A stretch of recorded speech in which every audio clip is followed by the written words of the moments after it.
جن کا قرآن پہ پکا یقین ہے۔ پھر فرمایا جا رہا ہے کہ اولئک علی ھدی من ربہم واولئک ھم المفلحون، تو یہ ہیں وہ لوگ جو اپنے رب کی طرف سے ہدایت یافتہ ہے، اولئک ھم المفلحون، اور یہی ہیں وہ لوگ جو فلاح پانے والے ہیں۔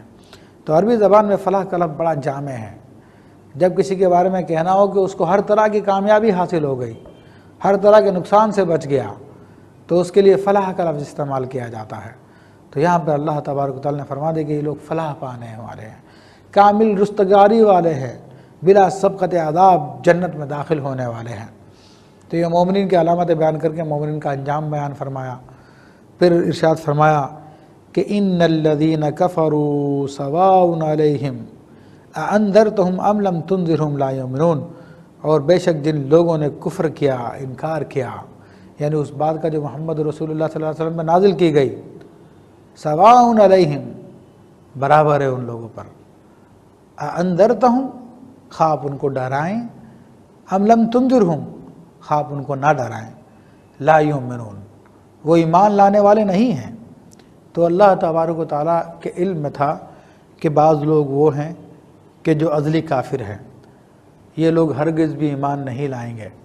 تو اللہ تبارک و تعالیٰ نے ان لوگوں کی کیفیت کو بیان کر دیا، اور ان کی یہ کیفیت جو بیان کی اس کا سبب کیا تھا کہ یہ لوگ حسد و عناد کی وجہ سے، بغض کی وجہ سے رسول اللہ صلی اللہ علیہ وسلم کو ماننے کے لیے تیار نہیں تھے، جس میں ابو جہل، عتبہ، شیبہ، ربیعہ، ابو لہب وغیرہ لوگ داخل ہیں۔ تو یہ وہ لوگ ہیں کہ جو ہرگز بھی ماننے کے لیے تیار نہیں تھے۔ تو اب بات یہ ہے کہ کسی کے لیے دلیل اس وقت کام آتی ہے جب سامنے والا سمجھنے کے لیے تیار ہو، یا کسی وجہ سے اس کو کوئی اشتباہ ہو گیا تھا، تو دلیل کے ذریعے اس اشتباہ کو دور کر دیا جاتا ہے، شبہ کو رفع کر دیا جاتا ہے، تو پھر وہ سامنے والا مان لیتا ہے۔ لیکن جس نے یہی ٹھان لیا کہ مجھے ماننا ہی نہیں ہے، خواہ کچھ بھی ہو جائے مجھے نہیں ماننا، تو پھر اس کا معاملہ تو یہی ہوتا ہے کہ اس کو کوئی دلیل دی جائے نہ دی جائے، اسے ڈر سنایا جائے یا نہ سنایا جائے، وہ ہرگز بھی نہیں مانے گا۔ تو اللہ تبارک و تعالیٰ نے ان لوگوں کی اس کیفیت کو بیان کر دیا کہ یہ لوگ کبھی بھی تسلیم نہیں کریں گے۔ پھر ان کی کیفیت کو، اس کی وضاحت کی کہ ان کے دلوں کا کیا حال ہے۔ فرمایا کہ ختم اللہ علی قلوبہم، اللہ تبارک و تعالیٰ نے ان کے دلوں پہ مہر لگا دی ہے۔ اب دلوں پہ مہر لگانے سے کیا مراد ہے؟ حدیث شریف میں آتا ہے کہ بندہ جب کوئی گناہ کرتا ہے تو اس کے دل پہ ایک سیاہ نقطہ لگ جاتا ہے، اگر وہ توبہ کر لیتا ہے تو وہ سیاہی دور ہو جاتی ہے، دل پھر واپس صاف ہو جاتا ہے۔ لیکن اگر وہ توبہ نہیں کرتا اور پھر گناہ کرتا ہے تو پھر وہ نقطہ تھوڑا بڑھ جاتا ہے، پھر اس طرح گناہ پہ گناہ کرتا چلا جاتا ہے تو وہ سیاہی بڑھتی رہتی ہے، یہاں تک کہ پورے دل پر وہ چھا جاتی ہے اور دل مردہ ہو جاتا ہے، دل کامل طور پہ اندھا ہو جاتا ہے۔ اس کے لیے فرمایا کل بران علی قلوبہم، نہیں بلکہ ان کے دلوں پر زنگ چڑھ چکا ہے، مکمل طور پہ ان کے دل جو ہے ختم ہو چکے ہیں، مردہ ہو چکے ہیں۔ تو یہاں پر اللہ تبارک و تعالیٰ نے فرمایا کہ ان کے دلوں پہ مہر لگا دی گئی ہے، تو اس سے مراد یہی ہے۔ وَعَلَىٰ سَمْعِهِمْ، اور ان کی بصارتوں پہ مہر لگا دی گئی ہے، ان کی بصارتیں بھی ان کی سماعتیں، عَلَىٰ سَمْعِهِمْ سے مراد سماعت ہے کہ ان کی قوت سماعت پہ بھی مہر لگ گئی ہے۔ وَعَلَىٰ أَبْصَارِهِمْ، اور ان کی قوت بصارت پہ بھی مہر لگ چکی ہے۔ فرمایا گیا وَعَلَىٰ أَبْصَارِهِمْ غِشَاوَةٌ، اور ان کی نگاہوں پہ پردہ چھا گیا ہے۔ تو اب چونکہ دلوں پہ عام طور پہ مہر لگتی ہے، سماعت پہ مہر لگتی ہے، تو اس کے لیے وہ محاورہ استعمال فرمایا، اور آنکھوں کو سے جب نظر نہیں آتا کہتے ہیں آنکھوں پہ پردہ چھا گیا ہے، تو یہاں پہ اللہ تبارک و تعالیٰ نے اسی اعتبار سے محاورہ استعمال فرمایا۔ وَلَهُمْ عَذَابٌ عَظِيمٌ، اور ان کے لیے دردناک عذاب ہے۔ تو اللہ تبارک و تعالیٰ نے ان کفار کے بارے میں ارشاد فرمایا کہ ان کے دلوں پہ مہر ہے، ان کی سماعت پہ مہر ہے، اور آنکھوں پہ پردہ ہے۔ تو اب یہ کیا کیفیت ہے جو اللہ تبارک و تعالیٰ نے بیان فرمائی؟